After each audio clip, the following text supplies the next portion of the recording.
Hi folks, we are on the Unit 3 Day 4 lesson. In the previous note, we took a look at the vector and the parametric equations of planes.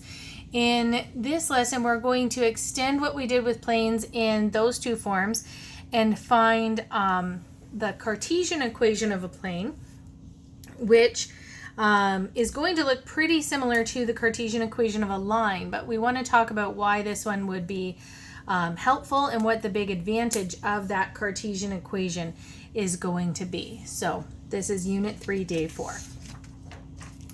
Remember that when we had the Cartesian or scalar, those are going to be used interchangeably, scalar or Cartesian equations of a line, and this is only in R2.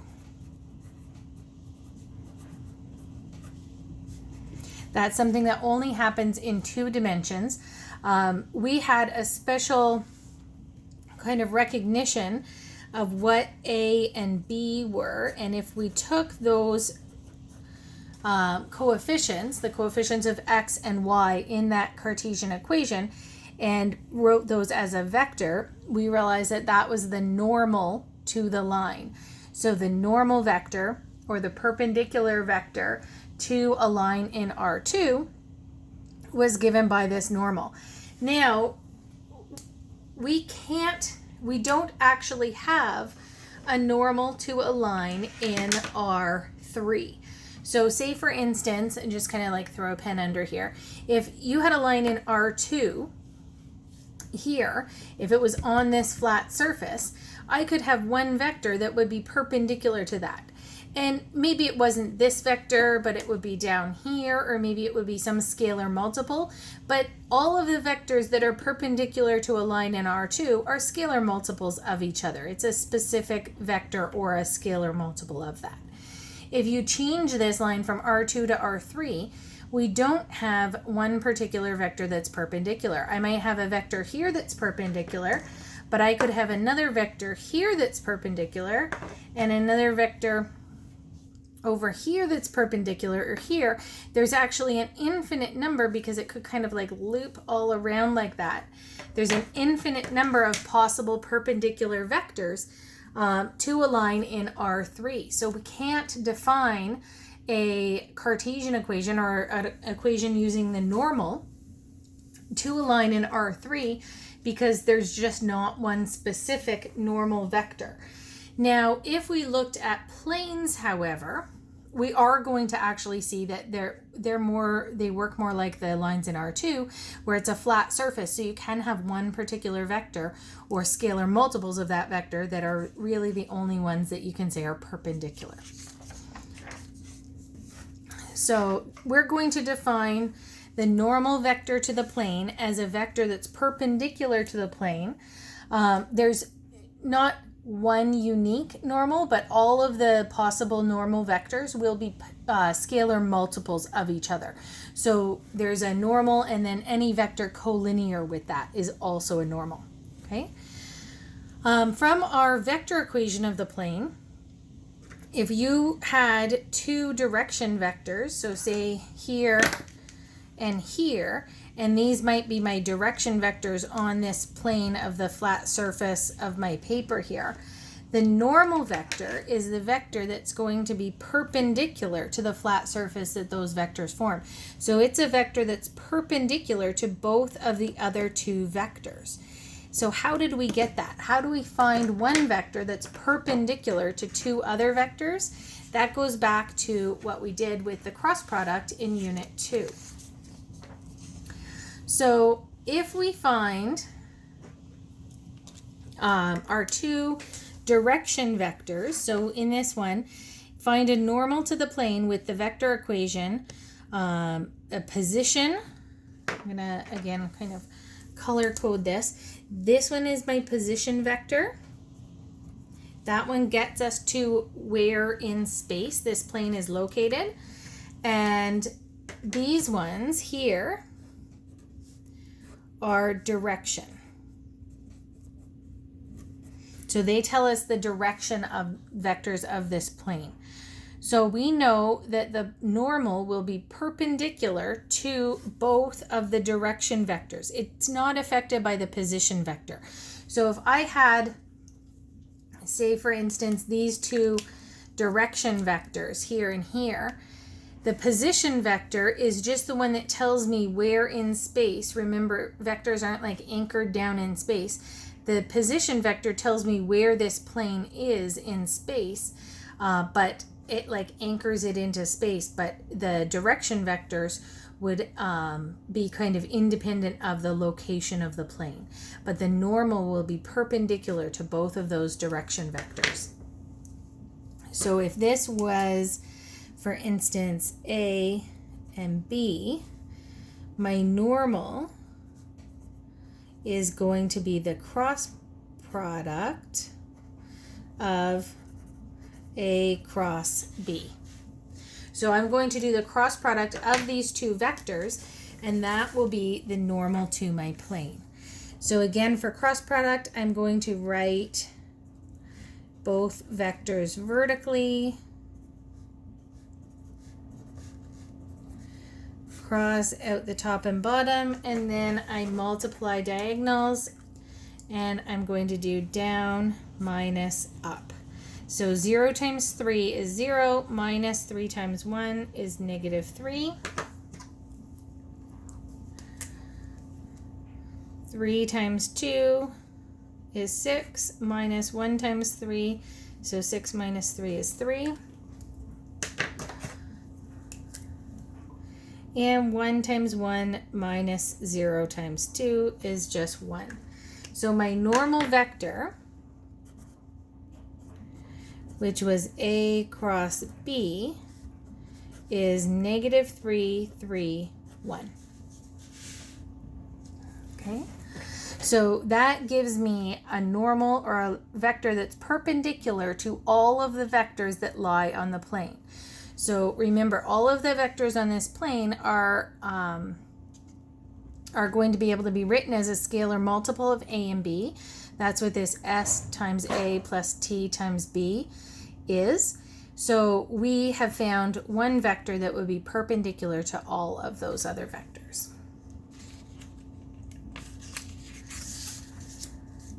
In part B, we want to prove that. We want to prove that n is perpendicular to every vector on the plane. Okay, so general vector on the plane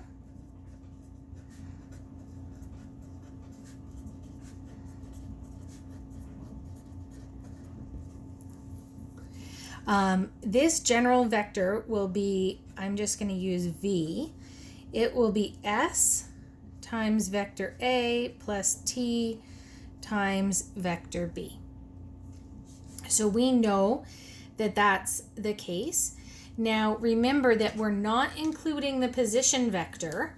If I draw my kind of parallelogram here, and this is my plane, the position vector is the one that goes from the origin and gets us up to the plane. It's not on the plane itself. It goes from the origin and gets us up to the plane. The direction vectors, A, and this is obviously hard to draw 3 dimensions on a 2-dimensional page. The direction vectors A and B are the vectors that lie flat on that plane. So any vector V lying flat on the plane will be a scalar multiple of A and B. Not just scalar multiple, a linear combination. So any vector that's lying flat on the plane, you'll add some multiple of A and some multiple of B to get there. But we don't have to include this vector O, because obviously this one is, for the position vector, the vector OP, because that is the vector that goes from the origin to the plane, and we're talking about vectors that lie flat on the plane. So in general, we knew that vector A was 1, 0, 3, and vector B was 2, 1, 3. So we can say that vector v is going to be s times a. So it will be s plus t times b. So s plus 2t is the x component. So I have 1s plus 2 t's. And then 0 s's and 1 t, so just t. And then 3 s's and 3 t's.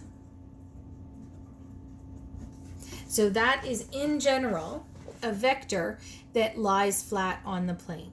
And I knew that the normal was -3, 3, 1 that we found in part A.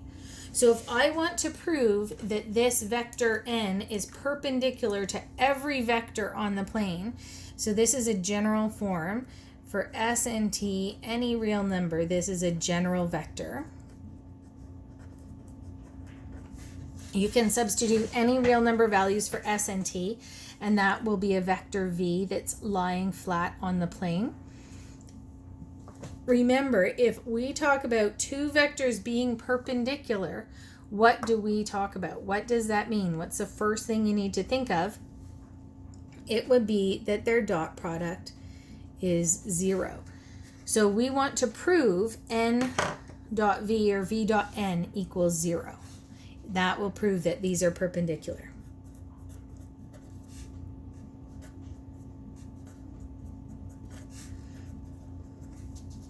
So this is going to be s plus 2t times, and then t, and then 3s plus 3t dot -3, 3, 1. And the right side we want to be 0. And just calculating this dot product, we'll get -3 times s plus 2t plus 3 times just the t value plus 1 times 3s plus 3t. So here I get -3s minus 6t plus 3t plus 3s plus 3t. And we see that that will reduce down to 0. So -3s plus 3s is gone, and -6t plus 3t plus 3t is gone. So left side equals right side. Therefore, -3, 3, 1 is perpendicular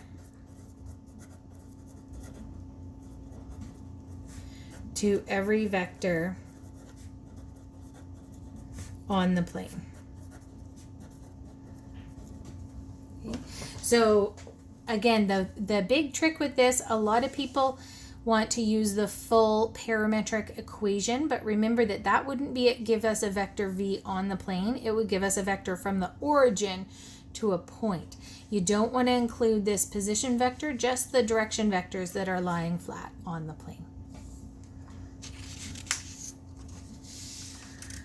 So we are going to use that kind of idea to come up with a general scalar equation or Cartesian equation of a plane. If we know what the normal is, and we're going to find that normal again by doing the cross product of the two direction vectors, and we have x, y, z as any general point on the plane, and p naught, x naught, y naught, z naught as a specific point. And we want to create a Cartesian equation. So I'm going to draw this out. Just kind of draw my parallelogram picture here. And as hard as it is to draw three-dimensional vectors on planes on a two-dimensional surface of a paper here, it's even harder to draw perpendicular. But hopefully that makes sense, that that's going to be my normal coming out of the plane at a perpendicular. Let's add a right angle so it really looks perpendicular there. Add a perpendicular to the plane. And then I'm going to have a general P point on the plane and some other point that I know an actual value of. Okay, so I'm going to make a vector from point P to P naught. And what we would know about this blue vector, vector P naught, and the red vector, the normal, is that this vector, because it lies on the plane, has to be perpendicular. And we know, again, perpendicular vectors mean dot product equals 0. So I know that vector P to P naught dot n has to equal 0. Because if my vector n, I'm going to call it A, B, and C. And that's going to hopefully kind of remind you a bit of what the Cartesian equation in R2 looked like for lines. Let's just define vector P to P naught. Remember, we're doing the end point minus the start point. So it's going to be x naught minus x, y naught minus y, and z naught minus z. Okay, and we can do the dot product of this vector with A, B, and C, and knowing that that dot product would be 0, we'll come up with a new form of the equation of a line. In general, if we know a point and the normal, and again, the normal we would find from the cross product of the two direction vectors. So I know here x naught minus x, y naught minus y, and z naught minus z. I do think if you're looking at the textbook for this, I think that they have the this vector written the other way, like they have a vector going from P naught to P. But we'll just get a negative sign that we'll end up dividing out, and that'll be okay. So if I do the dot product here, multiplying the x components, I have A, which again is just a number. We know how to find that. X naught minus x plus B, y naught minus y plus C, z naught minus z equals 0. And then we have A x naught minus ax plus B y naught minus by plus C z naught minus cz equals 0. I'm going to bring everything over to the other side just because I did end up with a negative sign that I didn't really want.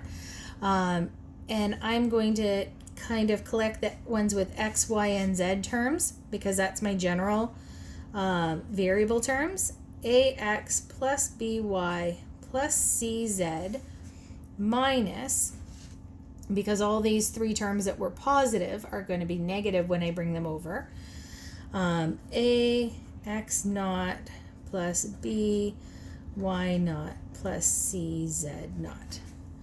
So I have ax plus by plus cz minus some constant term, because we know if we were finding this equation, the x naught, y naught, and z naught are just numbers, and the a, b, and c are just numbers. So this is just a constant term.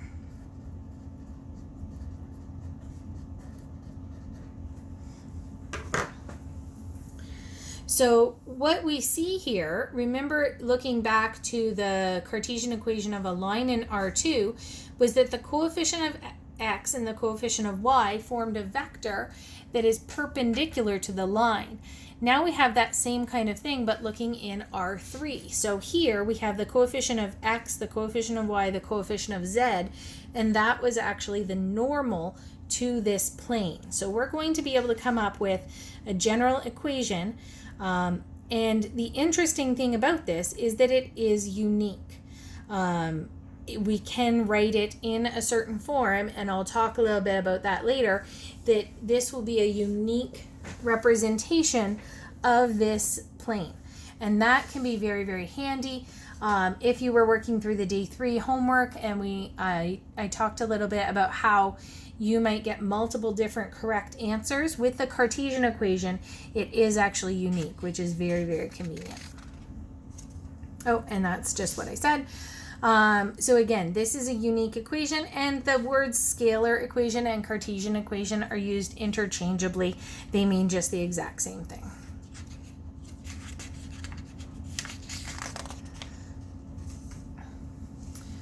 I'm just going to keep on going, and we'll look at how to find the scalar equation of a plane given the vector equation. And I will say, kind of going back to this, again, don't memorize. It's just going to come out. You know how to do math. You don't need to have this memorized and figure out what that constant term is.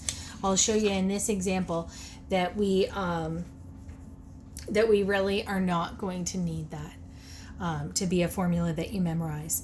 So we know we have a position vector,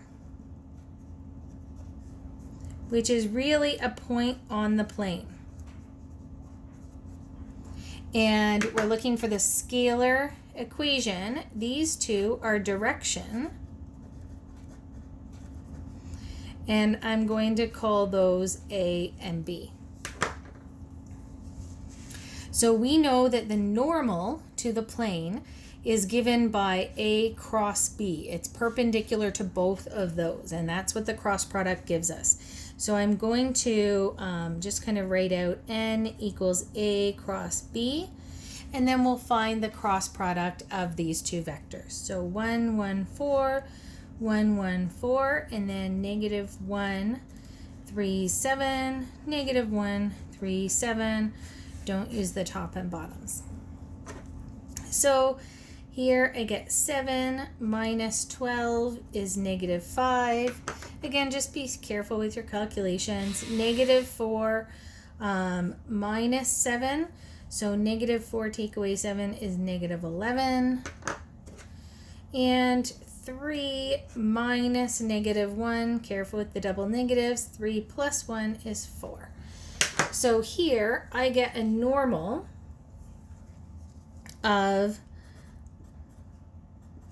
negative 5, negative 11, and 4. Now to find the Cartesian equation, we are going to write kind of a general form of ax plus by plus cz, and I'm just going to probably not surprisingly call that last constant term d. I don't know what it is, but I can figure that out because I know that the A, B, and C components come from the normal vector. So there's my A, there's my B, and there's my C. So I know I'm going to have negative 5x minus 11y plus 4z plus d equals 0. And now if I want to solve for d, all I need is one point that is on the plane. But I have that from my vector equation. I'm going to use point P, which is 2, or P naught, I guess, 1, negative 3, and that's my x, y, and z values that I can plug in and solve for d. So you see why you don't have to memorize that equation of like what that constant term is. Just plug in the point and solve for it. So negative 5 times 2 minus 11 times 1 plus 4 times negative 3 plus d equals 0. So negative 10 minus 11 minus 12, plus d equals 0. D equals, that's going to be 33 and negative, but I'll bring it to the other side so it's positive. Then I'm just going to rewrite the equation with the d value. So negative 5x minus 11y plus 4z plus 33 equals 0. Now, this is not quite in the standard form for the Cartesian equation. So there is a standard form so that we're able to get all of these to be one unique equation. So in standard form,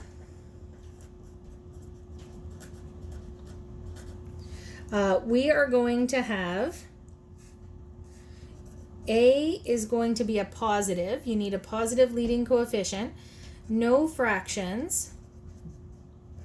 So if you have a fraction as any of these numbers, you have to multiply through to clear that fraction. And lowest terms. So say all of these numbers were even, you would just divide by 2 to put them all in kind of simplest form because it is equal 0. So the only one I have to deal with is that the A value is negative. So I'm just going to multiply through by a negative 1. 5x plus 11y minus 4z minus 33 equals 0. And that gives me a unique equation. If I ask you for the Cartesian or the scalar equation, everybody should end up with the exact same answer, which we know wasn't true in the vector or parametric form.